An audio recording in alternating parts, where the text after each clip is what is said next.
morning, and welcome to Talk of the Town on 99.7, 1450 WHTC and WHTC.com. Welcome to the WHTC Talk of the Town program for this Thursday, December 10th. I'm Gary Stevens. We'll be open line following the 10 o'clock news. We will have what's new around Holland. If Patty can't be with us, Jared Fritzma will be with us for that. And then following the 11 o'clock news, our weekly Wellspring segment. And we'll be joined by Dr. Daryl Glassowers, an epidemiologist with the Ottawa County Department of Public Health. He'll be chatting with Sarah Donkersloot. But our first half hour on the second Thursday of the month, we devoted to a segment called Ask the Judge. Juke started it a number of years ago, along with Bill Gargano, of course, to Talk at the Town. But it's a case of one of our local judges joining us to answer judicial questions, questions you may have about court proceedings, individual cases. We do not try to answer those questions, and some of the questions you might have might be better asked of a practicing attorney in a confidential situation. But we try to ask some general questions about court proceedings, sort of a look behind the men and women in the robes. Not only our judges, but also our magistrates, and a little bit about what they do. And we have a magistrate joining us today, Vern Helder, who is with the 57th District Court, joins us from the courthouse in Holland today on Talk of the Town. Vern, good morning and welcome back to WHTC. Good morning. It's good to be back. Glad to have you with us. And if you have a question for Vern, it's a Zoom connection. You can't join us. You cannot join us on the Zoom, but you can join us over the phone at 395-1450, 395-1450. Vern, I would be negligent if I didn't ask you questions about what happened a month or so ago. You ran for the vacating seat on the 57th District Court bench that Susan Jonas is leaving because of term limits. You did not win that election. Looking back on it a month later, yes, disappointment for you, but certainly it was a good race between you and the woman that will assume the duties on that bench tomorrow, Juanita Bocanegra. Yes, it was. And it's always an interesting process to go through. And I received over 56,000 votes, which to me is almost mind-boggling. And I'm very appreciative of the support that I had and the support that I received. And so I still get to be the magistrate. It's a great job. One of the benefits I have as a magistrate is I get to travel to all three district court locations, so Holland, Hudsonville, and Grand Haven. So it's a very interesting job, and I love the work that I do, and I'm very happy to continue to serve Ottawa County as the magistrate. By the way, I need to make a correction, or maybe make a correction. I said you were at the courthouse in Holland. Is that where you are today, or at one of the other ones? I am in the courthouse. I am at the courthouse in Holland today. Thursdays are actually my day that I'm supposed to be in Grand Haven, but I always stay in Holland. Obviously, it used to be we got to come in and see you face to face, but I just continue just to come to Holland for the time that I'm on Talk of the Town. So I am in Holland this morning. All right, I just wanted to make sure. I didn't want to mislead people. Let's get to the phones, and a couple of other questions I need to ask you, stemming from the November 3rd election. Good morning. You're on the line with Magistrate Vern Helder. Good morning.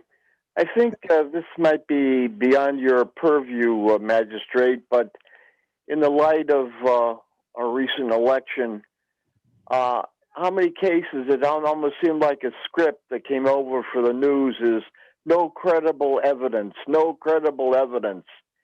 It was almost like they were reading off the same page, and I don't know whether AP and UP are still alive, but I'm wondering, what are the rules of evidence? Hundreds of people were willing to sign affidavits at the risk of going to jail, of being fined. We're saying that the election was not right, that there were things that were wrong, and yet judges were throwing out those court cases or potential court cases right and left. Could you speak to that? All right, Vern. Yeah, that's a tough question to answer. I'm not sure, what they look at when they determine whether the evidence is credible or not credible. And as far as, where the reporting agencies are getting their information is not really known to me. Yeah, I really can't answer that question. And it's hard to answer when you're not involved and you don't see the evidence that's been submitted or presented. And, it's hard for me to comment on what someone else may have determined. Well, do you think when a judge is on a month from now, whatever, that they could answer that question? It certainly would be. It wouldn't hurt to ask. Yeah. Well, thank you. I appreciate the call. 395-1450, 395-1450. I will follow up with one thing.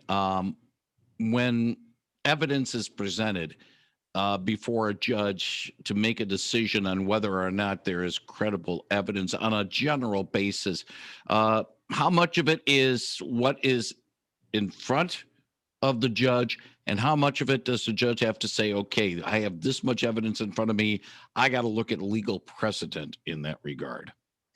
Well, there's rules of evidence when you present evidence to the court, and you have to follow those rules of evidence. Small claims cases are a little bit different.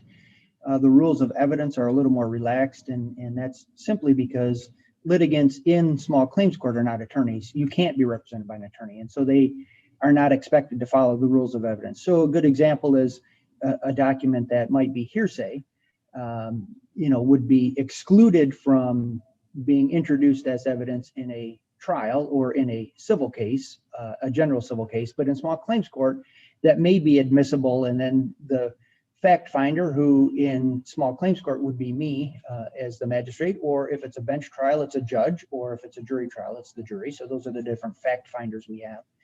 And then you have to give weight to that evidence. And there's a lot of times where you look at the evidence and then you have to, research the law to see, how the law applies to the facts of the case. And part of the facts of the case include the evidence that's been submitted for the court's consideration. So there's a lot of factors that go into that. 395-1450 is the number if you wish to call us. 616-395-1450 for Talk of the Town. We're chatting with Magistrate Vern Helder. We'll be open line following the 10 o'clock news and, of course, the other two ground rules. And we always like to have the ground rules reminded from time to time whenever you want to call and chat with us. Happy to do so, but please, only one call per day.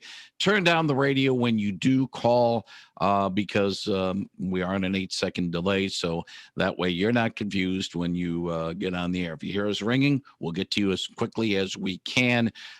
We, of course, do have breaks we have to take care of, but we'll try to do our best to have you join us today on Talk of the Town. And again, open line after the 10 o'clock news. So if you have a general remark, save it till after 10 o'clock. It's out of respect for our guest, this time being Vern Helder, the 57th District Court Magistrate. He's Zoom connection today from the courthouse in Holland. A couple of more election questions for you, and then we'll move forward to some other things. Your thoughts about the fact that in Michigan, other than when there is a vacancy that needs to be filled for the remainder of a term, in certain situations, the governor would appoint someone to fill a court vacancy. But in Michigan, the other court vacancies are always filled at the ballot box, whereas in the federal government, judgeships are appointed by the sitting president. Some say, yes, the people need to have a say-so on who should be on the bench. Others say it politicizes the process. Now that you've gone through it in terms of a judge campaign on your own, Vern, where do you stand on this? Is it still something that we still need to vote on, or maybe there is some merit to having appointed judges as opposed to elected judges? Yeah, that's always an interesting question. Obviously, if it's an appointed position, the person that does the appointment is of one political party or the other. And, if it's a Republican that makes the appointment, as a general rule, they will appoint somebody who's more conservative, and the opposite if it's a Democrat that's in the person that would be the appointee the person appointing the judge at the time. So as a judge, you're supposed to be nonpartisan. And so, there's, I guess, arguments either way. I think the process, if it goes through an appointment, there's people that review that person's background and is able to look at who that person is and what they've done in their legal career and maybe make an educated decision. And if you go through the voting process, I'm confident that most of the voters are educated, but I think some are not educated. And so, and I don't mean not, I mean not educated as far as the background of the person running. So yeah, it's always a toss up, I guess. And I have confidence in the voters. I'm not saying that they're uneducated people, but sometimes, and to be honest with you, if you look at the number of people that vote in Ottawa County and then the number of people that vote for a judicial position, which is nonpartisan, there's a significant amount of people that don't vote for the nonpartisan position. And I really think it's because they don't know who the candidates are and they say we're not going to vote for one or the other, or either one if we don't know more about them. And there's a lot of ways to find that information out, but there's a lot of information when it comes time to voting, and not everybody has the time to research every issue and research every candidate. So yeah, I guess it's a toss-up. I don't know what is the better process. 395-1450 if you have a question for Vern Helder, Magistrate of the 58th District Court. And I had to do a quick check because I got my numbers perhaps confused a little bit earlier, and I'll explain why my numbers are confused in a few moments. But I do have one other question stemming from the November 3rd election, in which you ran for a seat on the 58th District Court bench and lost to Juanita Bocanegra. Her investiture is coming up, and how much work do you have with the sitting judges in the district court as a magistrate, and how you will be able to handle professionally working in the court when perhaps the person that has the seat you wanted you might have to do some dealings with? Sure, and that's happened in the past. But I'm more than willing to work with the judges. As magistrates, we take a lot of work off the judge's plate, if you will. So it frees them up to do some more of the more important, I don't want to call them more important, but the bigger cases, gives them more time to do what they need to do on those cases. So as magistrates, we do all of the traffic hearings. I do all of the small claims hearing because I'm an attorney magistrate. So I take a lot of the civil work as far as the small claims cases are concerned away from the judges or off the judge's plate, if you will. We do arrest warrants and search warrants. So officers or deputies will come in, detectives will come in, and they will either go to the judge or the magistrate. And a lot of times they come to the magistrate because that's part of our job, is to take some of that workload off the judge's plate. So I'm working for the judges. I was hired by the judges to fulfill this position, and I've been here for 13 years. And so I think I work well with all of the judges, and obviously I don't, I hold no grudges or ill will for someone who may have, for anyone who ran for the position and won at the election. So the voters have made their decision, and I'm, willing to continue, as I indicated before, serving the citizens of Ottawa County as the magistrate. 395-1450 if you have a question for Magistrate Vern Helder of the 58th District Court. He'll be able to answer the questions to the best of his ability. But again, as we said earlier, individual cases, we'd like to steer away from that conversation because either for a case, sometimes Vern is not knowledgeable about it, but also, we don't want to have any conflict of interest or any situation that may force him to recuse himself from a situation with a particular case. 395-1450. Good morning. You're on the line with Magistrate Vern Helder. Well, I just was listening to what he said and how he said it, that there's no ill feelings towards the winner. And it just goes to show what kind of man that Vern Helder is. And if there's another opportunity to vote for him, don't forget what he just said. Thanks. I appreciate the call. 395-1450, 395-1450. Nice words there, Vern. Thank you. Yeah, I appreciate that very much. We appreciate your support in that regard. The reason why I wanted to clarify that we are talking with 58th District Court Magistrate Vern Helder is that this week we got a little numbers issue. The 57th District Court in Allegan, the district court operations is closed right now because of COVID-19 situation involving there. But we were reminded that the 48th District Court in Allegan is still open and the courthouse is still open. It's just that particular district court is closed. If you can, go with us some of the things that the 58th District Court, which is yours, Vern, is going through right now in terms of making sure everyone involved is staying safe during this COVID-19 situation. Yeah, so as you know, it's a very fluid situation, and we have certain criteria that we have to meet before we can move to the next level. And we had progressed and moved a couple levels up, but now we're back to, I believe it's level 1. We are still open. We do not allow people to come in unless they have an appointment. And we are doing as many hearings as we can using Zoom technology. So most of the traffic hearings are by Zoom technology. The small claims hearings, we're using Zoom. Anything that is not critical, we try to do via Zoom. So we minimize the contact that the public has with us and the contact that we have with the public. And then we have procedures in place where we're constantly cleaning and sanitizing and things like that. We have been fortunate. We do have very minimal COVID related issues internally with the staff, and the county itself has a very specific procedures that if someone's tested positive for COVID or if someone's been in contact with somebody that has COVID, that we are not allowed to come to work, which is, we all appreciate that. But so we have stayed open as much as we can, but we do encourage people to contact the court. For example, if you need to pay a ticket, don't come into the courthouse to pay a ticket. You may call and pay the ticket over the phone. You may pay the ticket online.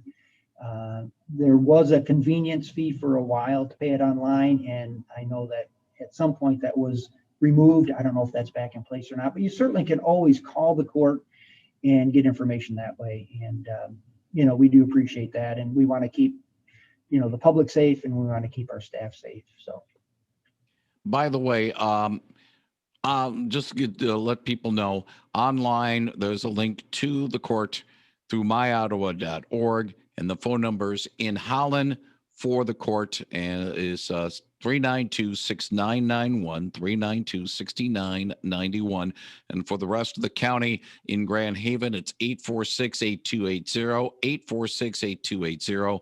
And over in Georgetown Township, GT, the place to be, 662-3100, 662-3100. Technically, it's Hudsonville, but it's north of the city limits there. So that's a little information about how to contact the court if you need to do something within the district court setup.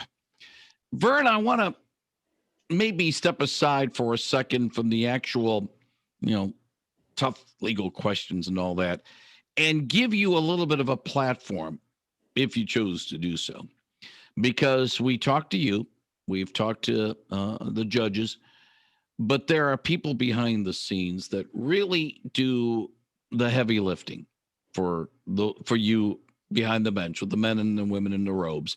And I wanted, if you can, give us a shout out to some of those people like the clerks and administrators that really help you guys out so that you're able to execute the law to the best of your ability. Yeah, I appreciate that. Sometimes we're the face of the court, if you will, but there are many, many people behind the scenes that really do, as you indicated, the heavy lifting. So we could not do any of our job without the staff doing their job. So the district court is considered the people's court. We have most people that come to court will come to the district court than any other court.